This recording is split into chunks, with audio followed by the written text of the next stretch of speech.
Hello दोस्तों, तो आज के foundation of the nation current affairs में आपका स्वागत है। तो हर बार की तरह आज भी हमारी यही कोशिश है कि कुछ इंपॉर्टेंट 7-8 आर्टिकल्स आपसे डिस्कस किए जाएं, कुछ इंपॉर्टेंट पर्सपेक्टिव्स डिस्कस किए जाएं, ताकि आप उन एग्जैक्ट पर्सपेक्टिव्स को समझ के अपने आंसर्स में और अपने इंटरव्यू के स्किल्स में भी इनकलकेट करें। ठीक है जी, चलिए, I hope you started making the notes of all these things. Definitely there be a PDF जो कि शेयर किया जाएगा, लेकिन बाय दैट टाइम अब कोशिश कीजिए कि आप इनके खुद नोट्स बनाएं। यू कैन सिंपली एक टॉपिक एक पेज पे, और जो भी हम छोटी छोटी बातें डिस्कस करें उनके बेसिक पॉइंट्स आप लिख लीजिए। तो by end of the year you will see कि आपके पास enormous number of topics, enormous number of points हो जाएंगे फॉर योर प्रिपरेशन। ठीक है जी, चलिए शुरू करते हैं। सबसे पहली न्यूज थी in context of GST. GST में कुछ मुद्दे आ रहे हैं इस फाइनेंशियल क्राइसिस के समय पे, उनको कैसे रिजॉल्व किया जाए उसकी कुछ बातें यहाँ पे होंगी। ठीक है जी, नेक्स्ट न्यूज क्या थी आपकी? G4 फ्लू वायरस, बहुत ही डिटेल में आज मैम ने भी कवर किया है एंड हम यहां पर भी उसकी कुछ बातें करेंगे। नेक्स्ट, आपने रिसेंटली कस्टोडियल टॉर्चर जो है, कस्टोडियल डेथ जो है, बहुत ज्यादा न्यूज में रही है।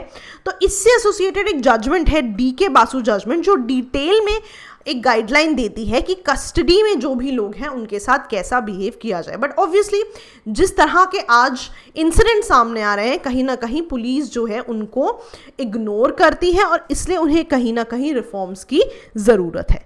ठीक है जी, चलिए, एक न्यूज़ है आपकी फॉरेस्ट रिजर्व्स के अंदर। बहुत ही सिंपल सा मुद्दा उठा हुआ है आजकल कि मान लीजिए आपकी कंट्री में फाइनेंशियल क्राइसिस है, पैरेलली आपके पास फॉरेस्ट रिजर्व्स भी हैं। Why are you not using those forest reserves अपनी कंट्री को इस फाइनेंशियल क्राइसिस से निकालने के लिए? तो इसके बारे में एक पर्सपेक्टिव है कि क्यों उसको बचा के रखा गया है। देन बहुत ही ज़्यादा न्यूज़ में है ऑल दीज चाइनीज ऐप्स जिनको डिलीट करने की बात हो रही है, तो उसके बारे में कुछ डिस्कशन करेंगे। देन बहुत ही ज़्यादा इंडिया चाइना की न्यूज़ में एक नया पर्सपेक्टिव है आज की what has China done is, India के आसपास की जितनी भी कंट्रीज हैं उनको कहीं ना कहीं चाइना इन्फ्लुएंस कर रहा है इन डिफरेंट फॉर्म्स। वो सभी डिफरेंट फॉर्म्स हम डिस्कस करेंगे। इसी के काउंटर में एक हिंदू में एक आर्टिकल था कि कहीं ना कहीं इंडिया को भी कोशिश करनी चाहिए कि अपने आसपास की कंट्री, स्पेसिफिकली सार्क को रिवाइव किया जाए और उनसे अपने रिलेशंस और अच्छे बनाए जाए। ठीक है जी, और लास्ट न्यूज़ थी in context of aviation sector. Gadkari ji कह रहे हैं कि हमें किसी ना किसी तरह से इसको एक्सपैंड करना है। किस बारे में बात कर रहे हैं ये हम आर्टिकल में देखेंगे। तो सबसे पहली न्यूज़ है इन कॉन्टेक्स्ट ऑफ जीएसटी। तो पहले ना बहुत ही सिंपल बैकग्राउंड से ले लेते हैं। जीएसटी आपको पता है कि कौन सा नंबर का कॉन्स्टिट्यूशनल अमेंडमेंट है। You will have to remember this. Now एक ना सिंपल सी चीज समझो, मान लो कि जीएसटी का पूरा रिजीम लागू हो गया। इससे पहले क्या था, स्टेट के कुछ अपने टैक्सेस थे, सेंटर के कुछ अपने टैक्सेस थे। अब हुआ क्या कि डिफरेंट स्टेट्स में हो सकता है किसी चीज टैक्स की वैल्यू अलग हो, राइट? अगर मैं सिंपल शब्दों में समझूं, कहानी की तरह समझने की कोशिश करूं, अब मान लो कि डिफरेंट स्टेट्स में डिफरेंट वैल्यूज थी, डिफरेंट टाइप का रेवेन्यू आ रहा था, but suddenly I came up with a segregated system और मैंने हर चीज डिफाइन कर दी, राइट? तो हुआ क्या, हो सकता है ऐसी बहुत सारी स्टेट्स थी जिनको जो टैक्स रेवेन्यू पहले आ रहा था, जीएसटी आने के बाद उनको टैक्स रेवेन्यू कम आने लगे। तो इसलिए बहुत सारी स्टेट्स थी जो कि कहीं ना कहीं जीएसटी इंप्लीमेंटेशन को रोल आउट करने के लिए तैयार नहीं थी। उस समय सेंटर ने प्रॉमिस किया स्टेट्स को कि यदि आपको कोई भी नुकसान होता है जीएसटी की इंप्लीमेंटेशन से, तो अगले 5 साल तक वो जितना भी नुकसान है उसके बदले में हम आपको एक कॉम्पनसेशन अमाउंट देंगे। ठीक है, सो एवरी 2 मंथ्स एक कॉम्पनसेशन अमाउंट दिया जाता है। ये अमाउंट कहां से आता है? कॉम्पनसेशन सेस से इकट्ठा किया जाता है। तो whatever comes into compensation cess उसको आप स्टेट्स को दे देते हो, रादर सेंटर स्टेट को दे देता है to compensate for the losses जो उन्हें जीएसटी से हुए। ठीक है, अब हुआ क्या कि अब सडनली आप कौन से मुद्दे में हो? कोविड क्राइसिस में हो, गवर्नमेंट ऑलरेडी फाइनेंशियल क्रंच में है, तो ये सारे जितने भी कॉम्पनसेशंस हैं ये कब तक क्लियर होंगे? By when will these be paid back? ठीक है, ये दिक्कत है। तो जो ये पर्टिकुलर आर्टिकल है ये सजेस्ट कर रहा है कि आपको स्टेट्स को तो पे करना ही है, तो क्यों नहीं सेंटर जो है बोरोइंग कर लेता, राइट? बोरोइंग फ्रॉम वेयर इन्होंने नहीं बताया।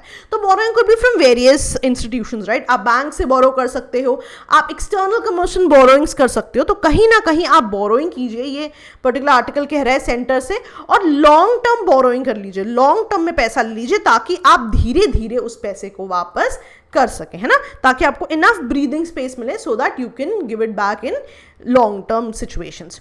ऑल्सो ये पर्टिकुलर आर्टिकल ये भी कहता है कि चलिए अगर सेंटर अलग से बोरो नहीं करना चाहता तो जीएसटी काउंसिल दे रही है। बेसिकली अगर कॉम्पनसेशन सेंटर स्टेट को दे रहा है तो जो बॉडी है वो तो जीएसटी काउंसिल है ना जो दे रही है। तो मेजर पर्टिकुलर यहाँ पे क्या एड्रेस किया हुआ है कि जीएसटी काउंसिल को बोलिए आप जो है लोन ले लें, आप जो है बोरोइंग कर लें। अब बोरोइंग होगी तो कोई ना कोई गारंटी देगा, तो वो कह रहे हैं कि सेंटर को बोलिए कि आप गारंटी ले लें कि जीएसटी काउंसिल पैसा उठा ले मार्केट से और जीएसटी काउंसिल जो है इवेंचुअली स्टेट्स को पे करती जाए।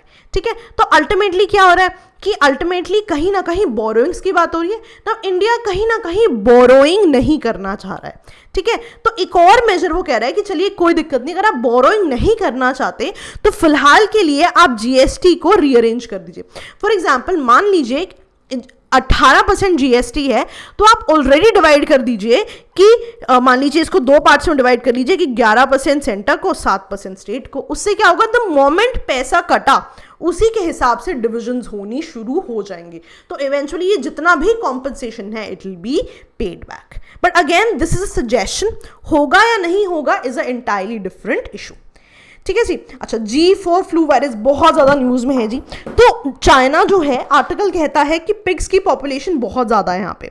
इन्होंने क्या किया है कि अगर मैं आपको बताऊं तो इन्होंने अगर आपको याद हो 2009 में स्वाइन फ्लू वायरस की बहुत ज़्यादा बात थी, तो इन्होंने क्या किया 2011 से लेके 18 में चाइना के बहुत सारे प्रोविंसेस में ये पिग्स में वो जो स्वाइन फ्लू का वायरस है उसको ये कहीं ना कहीं सर्वेलेंस करते रहे। तो बहुत सारे टेस्ट्स किए इन्होंने और इवेंचुअली टेस्ट के बाद क्या हुआ कि इनको जो एक पर्टिकुलर वायरस है, अगर मैं आपको दिखाऊं, इनको 175 तरीके के स्वाइन फ्लू वायरसेस मिले। अब इन 179 में से एक पर्टिकुलर वायरस है जो कहीं ना कहीं या रादर उस वायरस को आप G4 स्ट्रेन से एसोसिएट करते हैं और वो जो पर्टिकुलर वायरस है उसकी टेंडेंसी क्या है, उस वायरस में एक G4 नाम का स्ट्रेन है जिसकी टेंडेंसी है या उसकी कैपेबिलिटी है कि वो ह्यूमन से बाइंड कर सकता है। तो यहां पे वो कह रहे हैं कि क्योंकि इस वायरस की टेंडेंसी है कि वो ह्यूमन से बाइंड कर सकता है तो हो सकता है कि ये वायरस जो है इवेंचुअली जो है ह्यूमंस में ट्रांसमिट हो जाए। लेकिन अभी तक इसकी पुष्टि नहीं हुई है वेदर दिस विल हैपन और नॉट। इसकी बस एक प्रोबेबिलिटी डिस्कस की गई है। और ध्यान देना पिग्स में है ये स्वाइन फ्लू वायरस, तो वो कह रहे हैं पिग्स में जो G4 स्ट्रेन है वो पिग्स से जो है ह्यूमंस में जा सकता है। क्यों? क्योंकि ह्यूमंस से बाइंड होने की टेंडेंसी है, लेकिन ह्यूमन टू ह्यूमन जाएगा या नहीं ये अभी इन्हें पता नहीं है। ठीक है, सो पैंडेमिक होने के लिए जैसे आप कोरोना वायरस में देख रहे हो कि किस तरह से ट्रांसमिशंस हो रहे हैं, तो ये कह रहे हैं कि पैंडेमिक हो सकता है, लेकिन फिलहाल हमें इतना पता है कि पिग से ये ह्यूमंस में जा सकता है। ह्यूमंस टू ह्यूमंस कैसे जाएगा इसके बारे में अभी हमें जानकारी नहीं है। ठीक है जी, याद रहेगा, सिंपल है। चलिए, मैम ने बहुत डिटेल में आज आपकी बिग न्यूज़ में डिस्कस किया है, मेक श्योर आप उसको जाके पढ़ लें। नेक्स्ट आपका डी.के. बासु जजमेंट की मैंने बात की थी। D K. Basu versus state of Bengal एक जजमेंट है जिन्होंने बोला अरेस्ट करने के बाद आपको कुछ चीज़ों का ध्यान रखना है। ठीक है, जो भी ऑफिशियल अरेस्ट करे वो अपना पूरी आइडेंटिफिकेशन दे, अरेस्ट मेमो बनाए और ये पूरे के पूरे मेमो को अटेस्ट कराए या तो किसी फैमिली मेंबर से या फिर लोकेलिटी में किसी और से। और अगर आपने अरेस्ट किया है तो लोकेशन भी इंटीमेट की जानी चाहिए उन लोगों को। अब मान लीजिए कि आपने इंटीमेट भी किया, उनके पास लॉयर करने के लिए या अपने आप को डिफेंड करने के लिए कोई नहीं है, तो लीगल एड ऑर्गेनाइजेशन भी प्रोवाइड कराई जाए। और स्पेसिफिकली ये जो उनको राइट्स मिले हैं because of DK. Basu case, ये सारे के सारे राइट्स जो हैं उन्हें बताए जाएं। और जो भी आपने किया है, जितनी भी कंप्लायंस आपने की है डी.के. बासु जजमेंट से, उसको पुलिस रजिस्टर में भी लिखा जाए। और एक बहुत इंपॉर्टेंट चीज, अगर आपने अपने कस्टडी में किसी को रखा हुआ है, पीरियोडिकली बार बार उनका मेडिकल एग्जामिनेशन कराते रहिए ताकि उनकी हेल्थ के बारे में भी पता चलता रहे। और ये सारा कुछ जो है, all the process should be also stored in the central police control room. ठीक है, तो इन बातों का ध्यान रखना बहुत जरूरी है, लेकिन कहीं ना कहीं क्योंकि ये फॉलो नहीं हुआ है, इट पोर्ट्रेज दैट आपकी कंट्री में पुलिस रिफॉर्म्स की जरूरत है। नाउ पुलिस रिफॉर्म्स पे एक लेक्चर है स्लीपी क्लासेस पे, तो जस्ट गूगल यूट्यूब पे जाके आप देखिए पुलिस रिफॉर्म स्लीपी क्लासेस, तो आपको एक पूरा का पूरा लेक्चर उस पर मिल जाएगा। ठीक है जी। अच्छा, फॉरेक्स रिजर्व्स की मैं बात कर रही थी, तो रिसेंटली जो है इंडिया के फॉरेक्स रिजर्व्स बहुत ज़्यादा बढ़ गए हैं। रादर अगर हम एशिया में देखें तो इंडिया 3rd नंबर पे आ गया है, उससे पहले चाइना और जापान ही है। अब वो कह रहे हैं सडनली इतने कैसे बढ़ गए, तो वो कह रहे हैं कि क्यों बढ़ गए, क्योंकि बीच में जब कोरोना शुरू हुआ तो जितने भी FIIs थे उन्होंने क्या किया, अपनी इन्वेस्टमेंट वापस ले ली। जब कोरोना का प्रभाव थोड़ा कम हुआ तो उन्होंने री इन्वेस्ट कर दिया इंडिया में, तो सडनली फॉरेक्स रिजर्व्स बढ़ गए। ऑल्सो क्योंकि फ्यूल प्राइसेस बहुत कम हो गए थे, तो उस फ्यूल को लाने के लिए इंडिया को जो फॉरेक्स रिजर्व्स बाहर देने पड़े वो भी ऑब्वियसली कम देने पड़े, तो अल्टीमेटली क्या हुआ, पैसे आपके फॉरेक्स रिजर्व्स में बच गए और आज उनकी वैल्यू बढ़ गई। अब क्वेश्चन क्या पूछ रहे हैं इस आर्टिकल में कि अगर सरकार कह रही है कि हमारी इकोनॉमी अभी भी स्ट्रांग है, कुछ भी उसको नहीं हिला सकता, तो वो जो पैरेलली फॉरेस्ट रिजर्व्स पड़े हुए हैं आप उनको आम जनता के लिए क्यों नहीं यूज करते। ऑल्सो ये भी कहा गया है उस आर्टिकल में कि ऐसी कंट्रीज जिनकी इकोनॉमी सडनली ऊपर नीचे हो सकती है, मान लो कि जैसे ऑयल रिच कंट्रीज है ना, जिनकी पूरी इकोनॉमी ऑयल पे टिकी हुई है, अब ऑयल का प्राइस ऊपर नीचे हुआ, उनकी पूरी की पूरी इकोनॉमी डूब गई। तो इसीलिए ऐसी कंट्रीज जो हैं जो काफी वॉलेटाइल होती हैं फॉरेस्ट रिजर्व्स को हाई रखती है, लेकिन इंडिया तो पर्टिकुलरली एक पर्टिकुलर चीज पे उसकी इकोनॉमी डिपेंडेंट नहीं है, तो ये फॉरेस्ट रिजर्व आप यूज क्यों नहीं कर रहे। फिर आर्टिकल में खुद ही उसका जवाब दिया जाता है, वो कह रहे हैं हो सकता है कि कहीं ना कहीं मान लीजिए कि इंडिया में आपने देखा होगा कि अभी कुछ स्ट्रेटेजिक डिसइन्वेस्टमेंट्स का प्लान है, राइट। इन डिसइन्वेस्टमेंट से जो भी पैसा आएगा सरकार वापस उनको अपनी इकोनॉमी में लगा देगी। तो वो कह रहे हैं कि मान लीजिए ये स्ट्रेटेजिक डिसइन्वेस्टमेंट का प्लान फेल हो गया तो पैसा कहां से आएगा, हो सकता है सरकार उसके लिए बचा रही है। फिर वो कहते हैं कि हो सकता है कि जो हमारी ग्लोबल रेटिंग है इवेंचुअली जो गिरती जा रही है कहीं ना कहीं, उससे अगर हमारी इकोनॉमी को फर्क पड़े उसके लिए हो सकता है बचाया जा सके। And the most important part कि रुपये की स्टेबिलिटी भी तो कहीं ना कहीं फॉरेक्स रिजर्व्स पे आपके डिपेंडेंट है, हो सकता है उसके लिए भी बचाया जाता हो। तो इन चीजों पे इस आर्टिकल में बात हो रही है। फिर वो कंक्लूजन में क्या कह रहे हैं, वो कह रहे हैं ठीक है मान लिया कि फॉरेक्स को आपने एज इमरजेंसी फंड रखा हुआ है, बट मेक श्योर कि जब आपको चाहिए हो तब पैसा हो। अब फॉर एग्जांपल अभी क्या हुआ, बीच में FII एब्सोल्युटली नहीं था और सडनली वापस आ गया, तो वो कह रहे हैं ऐसे फंड पे ध्यान हो जो वॉलेटाइल चीजों पे डिपेंडेंट ना हो, जिनमें कॉन्स्टेंटली पैसा आए, जो आपके लिए हमेशा अवेलेबल हो और किसी एक्सटर्नल फैक्टर्स पे डिपेंडेंट ना हो, ऐसे फंड को ढूंढने की आपको जरूरत है। ठीक है जी, सिंपल था। चलिए ऐप की बात करते हैं, बहुत सिंपल सी बात करें कि आपने बहुत सारी चाइनीज लिंक कंपनी से जो भी ऐप्स उनको कर दिया ब्लॉक, और आपने क्या बोला आज सरकार, आपने बोला भाई सॉवरेंटी इश्यूज हैं, डिफेंस इश्यूज हैं, डेटा सिक्योरिटी इश्यूज है। अब आपकी बात एब्सोल्युटली सही है, आप तो कह रहे हो कि डेटा सिक्योरिटी और प्राइवेसी इश्यूज हैं, तो उस हिसाब से तो बिल्कुल राइट मूव है, लेकिन पैरेलली कुछ मुद्दे भी हैं। फॉर एग्जाम्पल अगर agenda was only data security and privacy, तो ये तो कब से पेंडिंग है, वाई नाउ, ये जो जितनी भी एप्स हैं बहुत समय से हैं, सडनली तो नहीं आ गई, तो अभी क्यों। तो वो कह रहे हैं कि हो सकता है कि आपका एजेंडा सिर्फ चाइना को जवाब देने का है और आप उसे डायरेक्टली ना कह के आप डेटा सिक्योरिटी के नाम पे कह रहे हैं।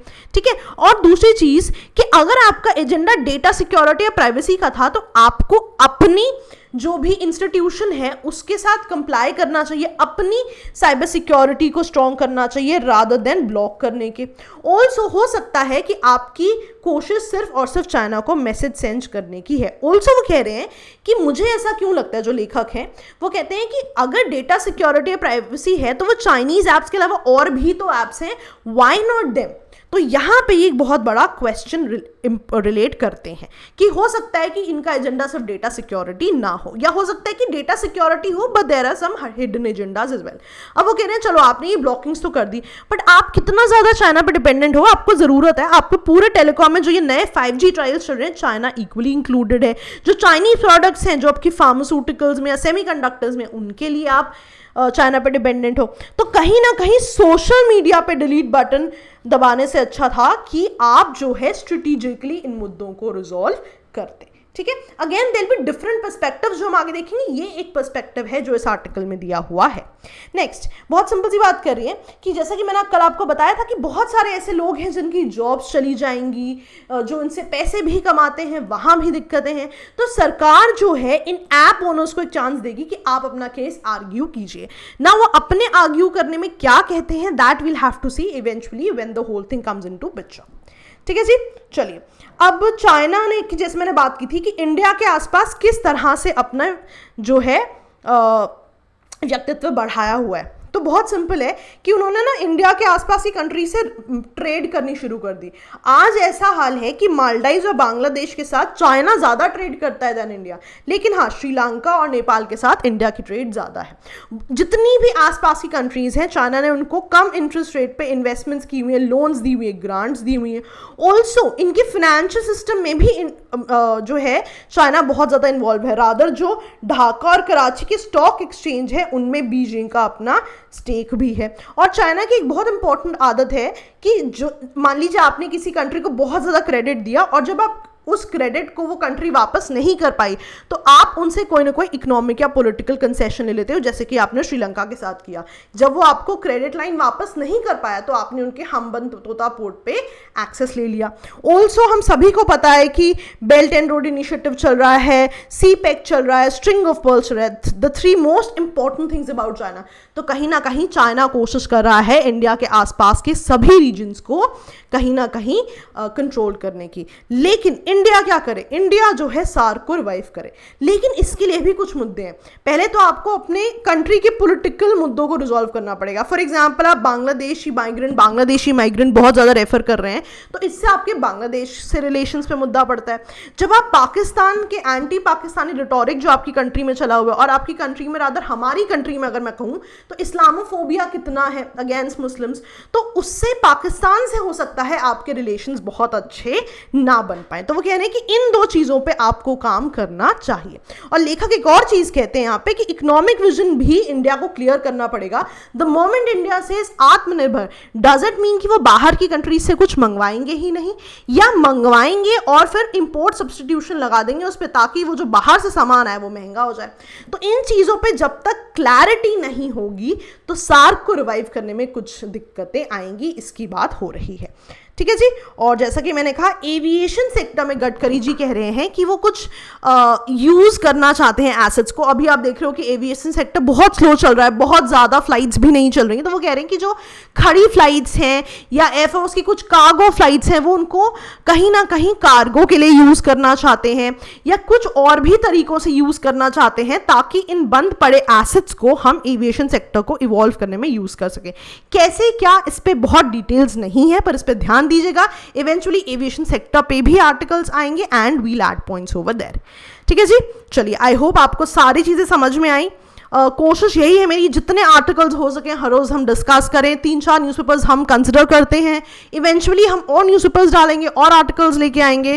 तो आप बस पढ़ाई कीजिए दोस्तों, जितने भी आर्टिकल्स हैं नोट्स बनाते रहिए। कुछ भी doubts you can call us, you can mail us, we are always there for you. ठीक है जी। चलिए ओके दोस्तों, बाय बाय।